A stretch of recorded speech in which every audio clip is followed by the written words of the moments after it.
Hey everyone, today let's check out how to make quail egg curry. For that, I've taken about 12 quail eggs boiled, 2 large onions sliced, about 10 garlic cloves sliced, 3 green chilies sliced, some curry leaves, a cup of coconut milk, and 1 large tomato slice. So the first step is to prepare the spices. So let's heat about 4 tablespoons of coriander powder and 3 tablespoons of chili powder in a pan and set that aside. Make sure the spices don't get burnt.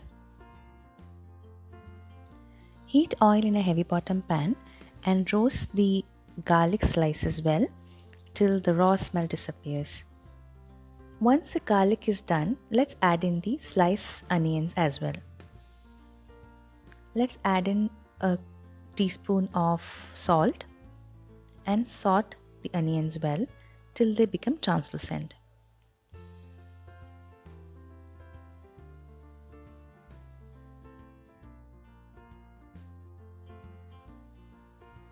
Now let's add in the tomato slices and the green chilies.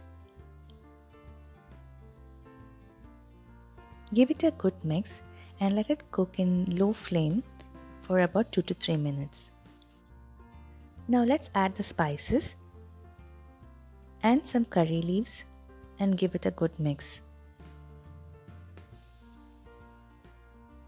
Let's add half a cup of water and cook onion and tomatoes with a closed lid.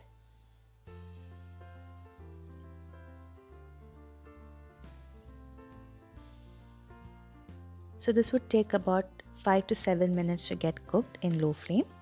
So now the onions and tomatoes are well done and the spices have got mixed very well. Now it's time to add in the coconut milk. I've taken about a cup of coconut milk. I've used coconut milk powder here. Give it a good mix so that all the spices gets blended very well with the coconut milk.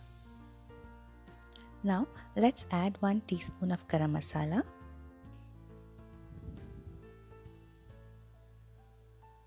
and salt to taste. Now as a last step, let's add in the boiled quail eggs. So tasty and yummy quail egg curry is ready here. It goes very well with appams, chapatis and is quite healthy. Do check it out. Thank you.